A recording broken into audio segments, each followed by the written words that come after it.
Assalamualaikum warahmatullahi wabarakatuh. Kembali lagi dalam pelajaran Bahasa Indonesia di kelas 12. Kita sudah sampai di bab 6, kritik dan esai sastra dengan Ibu Eka Suryani, SPD. Bab 6, kritik dan esai sastra. Dalam bab ini kita akan mempelajari pengertian, jenis, dan ciri kritik serta esai. A. Membandingkan kritik dan esai. B. Menyusun kritik dan esai. C. Menganalisis sistematika dan kebahasaan kritik dan esai. D. Mengonstruksi kritik dan esai. Pengertian dan jenis kritik serta esai. Kritik sastra adalah salah satu cara untuk mempelajari dan menilai baik buruknya sebuah karya sastra. Kritik sastra sendiri merupakan cabang ilmu dari sastra yang menafsirkan, menganalisis, dan menilai sebuah karya sastra. Kritik sastra bisa diterapkan pada berbagai bentuk karya sastra, mulai dari prosa, drama, puisi, novel, cerpen, dan lain-lain. Esai adalah karangan pendek tentang sesuatu fakta yang dikupas menurut pandangan pribadi penulisnya. Dalam esai, unsur pemikiran lebih menonjol dibandingkan dengan unsur perasaan. Jenis kritik sastra. 1. Kritik teknis. 2. Kritik sastra intrinsik. 3. Kritik sastra ekstrinsik. 4. Kritik deduktif. 5. Kritik induktif. 6. Kritik impresionik. 7. Kritik penghakiman. Sedangkan jenis esai ada 4. 1. Esai deskriptif. 2. Esai eksposisi. 3. Esai argumentasi. 4. Esai narasi. Ciri-ciri kritik dan esai sastra.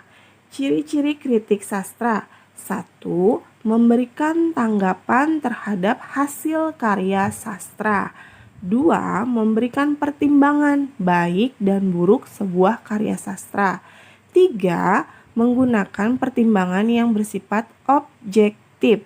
4. Memaparkan kesan pribadi kritikus terhadap sebuah karya sastra. 5. Memberikan alternatif, perbaikan atau penyempurnaan. 6. Tidak berprasangka dan tidak terpengaruh terhadap penulisnya. Ciri-ciri esai. 1. Berbentuk prosa. 2. Singkat. 3. Memiliki gaya pembeda. 4. Selalu tidak utuh. 5. Memenuhi keutuhan penulis. 6. Memiliki ciri pribadi atau bersifat personal. Membandingkan kritik dan esai sastra. Unsur kritik dan esai. Unsur-unsur kritik sastra. 1. Ikhtisar isi atau intisari karya. 2. Penokohan. 3. Gaya bahasa. 4. Kelemahan. 5. Kelebihan. 6. Kesimpulan. Unsur-unsur esai. 1. Fakta. 2. Permasalahan. 3. Analisis permasalahan. Dan 4. Simpulan. B. Menyusun kritik dan esai sastra. Langkah-langkah menulis kritik dan esai dalam kalimat efektif. 1. Memilih karya sastra. 2. Membaca karya sastra. 3. Menyusun kerangka. 4. Mengumpulkan data. 5. Mengembangkan kerangka kritik dan esai. 6. Merevisi tulisan. C.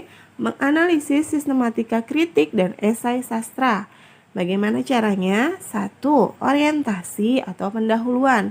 Bagian pendahuluan berisi ikhtisar isi cerpen dan permasalahannya.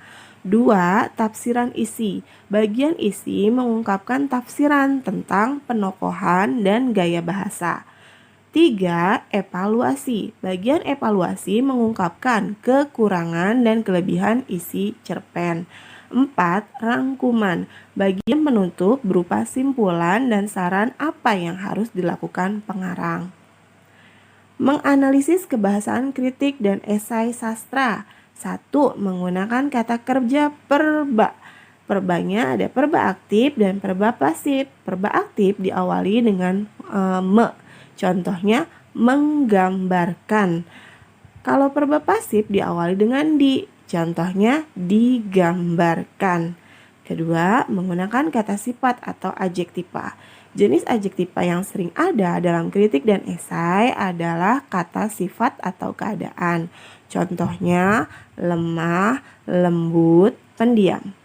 3. Menggunakan kata ganti nomina. Ada nomina dasar dan turunan. Nomina dasar adalah kata benda yang belum mendapat imbuhan.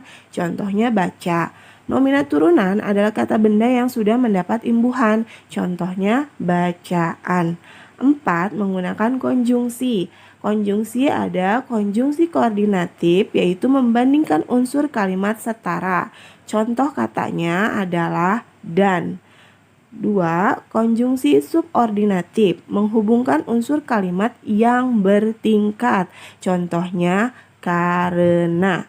3. Konjungsi antar kalimat, menghubungkan kalimat satu dengan kalimat lainnya. Contohnya oleh karena itu.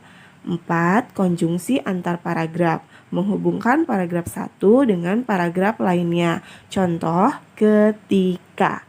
5. Menggunakan kosakata serapan asing, biasanya ditulis miring atau digarisbawahi. Contohnya Microsoft Word, bisa digarisbawahi atau ditulis miring. 6. Menggunakan pronomina. Menggunakan pronomina orang ketiga. Contohnya ia dan nya. D. Mengonstruksi kritik dan esai. Yang pertama, langkahnya adalah membaca kritik dan sastra esai. 2. Menganalisis dari segi unsur, sistematika, dan kebahasaan. 3. Bandingkan kritik dan esai tersebut. 4. Susun analisis tersebut. E. Mengidentifikasi dan menulis refleksi tentang nilai-nilai sebuah buku. Ada 4 yang dinilai ya, nilai pendidikan, nilai budaya, nilai moral, dan nilai sosial. Terima kasih atas perhatiannya, kurang lebihnya Ibu mohon maaf. Assalamualaikum warahmatullahi wabarakatuh.